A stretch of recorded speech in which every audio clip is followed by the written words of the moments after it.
সেই কৃষ্ণ নামের ডালি, সেই হরি নামের ডালি, মাথায় লইয়া এলেন আমার গৌর হরি। শ্রীকৃষ্ণ নামের ডালি, হরি নামের ডালি, ওগো মাথায় লইয়া এলেন আমার গৌর হরি। নদিয়ার মাঝে এলেন আমার গৌর হরি। ওই নদিয়া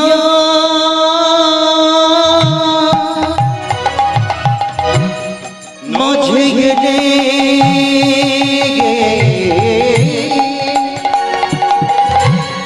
আমার গৌর হরি। সেই কৃষ্ণ নামের ডালি, সেই হরি নামের ডালি, শ্রীকৃষ্ণের ডালি,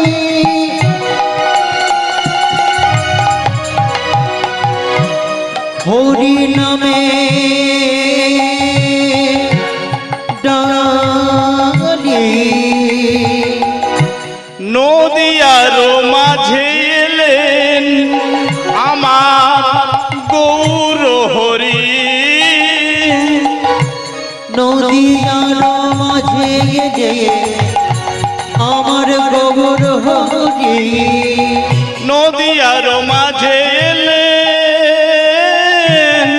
আমার গৌর হরি। নদিয়ার মাঝে গেলে আমার গৌর হরি। আমা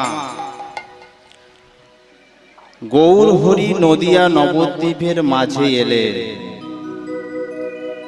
কেন এলে, কে আনলে, কিসের জন্য বা এলে, আসার কারণ কি ছিল, কে বা আনলো? গৌর হরিকে আনলো অদ্বৈত আচার্য। কে এই অদ্বৈত আচার্য আর কে এই গৌর হরি? এটাকে জানতে গেলে আমাদের দাপট যুগে যেতে হবে, বৃন্দাবন লীলা। 1600 গোপিনী নিয়ে যখন বৃন্দাবন লীলা করছিলেন শ্রীকৃষ্ণ ভগবান, ওপর থেকে কৈলাসে থেকে ভোলে বাবা দর্শন করছিলেন সেই লীলা, আর মনে মনে বাসনা জেগেছে যে আমিও শ্রীকৃষ্ণের সঙ্গে লীলা করব। কিন্তু কোন তো পুরুষ নিষিদ্ধ, তাই কি করলেন ভোলে বাবা, নিজেকে আর না সামলাতে পেরে মেয়েদের ছদ্মবেশে 1600 গোপীর মধ্যে প্রবেশ করিলেন। প্রবেশ করিলেন, আর সেখানে গিয়ে কি দেখছেন জানেন মা? যে সেখানে বৃন্দাবন লীলা চলছে। কেমন ভাবে? রাধে রাধে বল, কৃষ্ণ কৃষ্ণ বল, রাধে রাধে বল, কৃষ্ণ কৃষ্ণ বল, রাধে রাধে বল, কৃষ্ণ কৃষ্ণ বল, রাধে রাধে বল, কৃষ্ণ কৃষ্ণ বল, রাধে রাধে বল, কৃষ্ণ কৃষ্ণ বল, রাধে রাধে বল, কৃষ্ণ কৃষ্ণ বল, রাধে রাধে বল, কৃষ্ণ কৃষ্ণ বল, রাধে রাধে বল, কৃষ্ণ কৃষ্ণ বল, রাধে রাধে জপা কর, কৃষ্ণ নাম রস কিয়া কর, রাধে রাধে বল, কৃষ্ণ কৃষ্ণ বল, রাধে রাধে বল, কৃষ্ণ কৃষ্ণ বল রাধে রাধে বল কৃষ্ণ কৃষ্ণ বল রাধে রাধে বল কৃষ্ণ কৃষ্ণ বল তোমরা রাধে রাধে বল কৃষ্ণ কৃষ্ণ বল রাধে রাধে বল কৃষ্ণ কৃষ্ণ বল রাধে রাধে জপা করো কৃষ্ণ নাম রস কিয়া করো জয় রাধে জয় রাধে জয় গৌর হরি হরি বলো জয় রাধে জয় রাধে জয় রাধে জয় রাধে। হঠাৎ করে তাল বন্ধ হয়ে গেল কেন তার মধ্যে থেকে আওয়াজ বেরোচ্ছে কি বলুন তো ডুমবুরের আওয়াজ ডুম ডুম ডুম ডুম ডুম ডুম কেন একটা ছেলে যতই মেয়েদের মতো নাচার চেষ্টা করুক কিন্তু পুরোটাই পারবে না কেন ওর মধ্যে তো ভোলা মহেশ্বর ঢুকে আছে তাই ভোলা মহেশ্বর যতই নাচুক না কেন তার সেই কৈলাসের সেই নাচটা কিন্তু সে ধরে রেখেছে সেই নৃত্য তাই গোপিনীরা কি করছে 1600 গোপিনী Har Har bomb bomb Har Har bomb Har Har bomb bomb Har Har Har Har bomb bomb Har Har Har Har bomb bomb Har Har Har Har bomb bomb Har Har Har Har bomb bomb Har Har.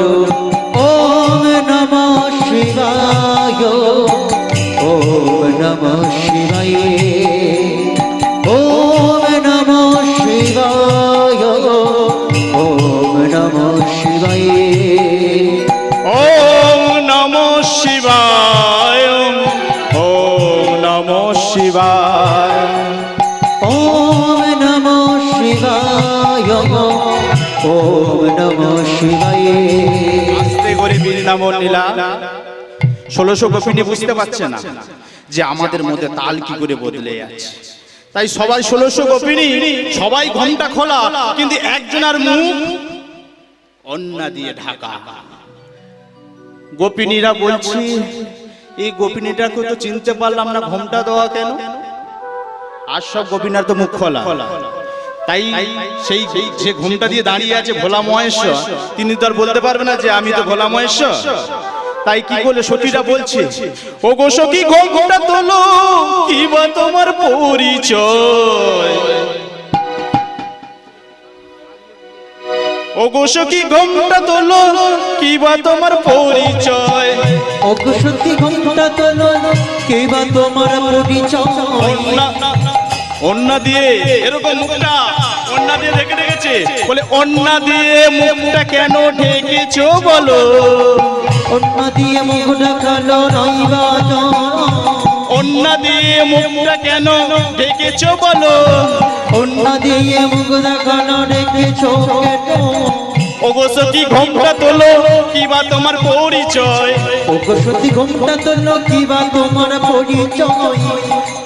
ভোলা মহেশ্বর ভাবলেন আর উপায় নেই এবার মান সম্মান সব গেল তাই কি করবে তাই কি করলে ঘোমটাটা ঝেই তুলে দিলেন তখন 1600 গোপিনী সব হাত জোর করে ওম নমঃ শিবায় ওম নমঃ শিবায় হর হর বম বম নমঃ শিবায় ওম নমঃ শিবায় ওম নমঃ শিবায় হর হর বম বম নমঃ শিবায় ওম নমঃ শিবায় ওম নমঃ শিবায় হর হর বম বম নমঃ শিবায় ওম নমঃ শিবায় ওম নমঃ শিবায় হর হর বম বম নমঃ শিবায়। কি করে চিনতে পারলো বলুন তো ভোলা মহেশ্বর সব লুকিয়েছে কিন্তু তিন নয়ন চোখটা লুকাতে পারেনি তাই তিন নয়ন চোখটা দেখে বুঝতে পেরেছে তাই কৃষ্ণ ভগবান উঠে বলছে কি ব্যাপার ভোলা মহেশ্বর তুমি এখানে বলে প্রভু আমি ওপর থেকে না এই বৃন্দাবন লীলা দর্শন করছিলাম তা আমার মনে বাসনা জেগেছে আপনার সঙ্গে আমি লীলা করব তখন 1600 গোপিনী বলছে হবে না আমাদের মধ্যে পুরুষ নিষিদ্ধ তাই কি করলেন ভগবান শ্রীকৃষ্ণ বললেন হে ভোলা মহেশ্বর তোমার সঙ্গে আমি লীলা করব, তবে এ যুগে নয়, কলি যুগে তুমি হবে অদ্বৈত আচার্য, আমি হব গৌরাঙ্গ। গৌরাঙ্গ তোমার হাত ধরে আমি নদিয়া নবদ্বীপের মাঝে পা রাখবো, আর আমি আর তুমি তখনই করব সেই আমাদের কি নদিয়ার সেই লীলা। এই সেই আচার্য, এই সেই গৌরাঙ্গ। আচার্য হলো ভোলা মহেশ্বর, আর গৌরাঙ্গ মহাপ্রভু হলো স্বয়ং কৃষ্ণ ভগবান। কিন্তু কেন এলে নদিয়া নবদ্বীপের মাঝে? দ্বাদশ বৎসর তুলসী পাত্র ভাসাইয়া অদ্বৈত আচার্য গৌরাঙ্গ মহাপ্রভুকে নদিয়া নবদ্বীপের মাঝে নিয়ে এলেন।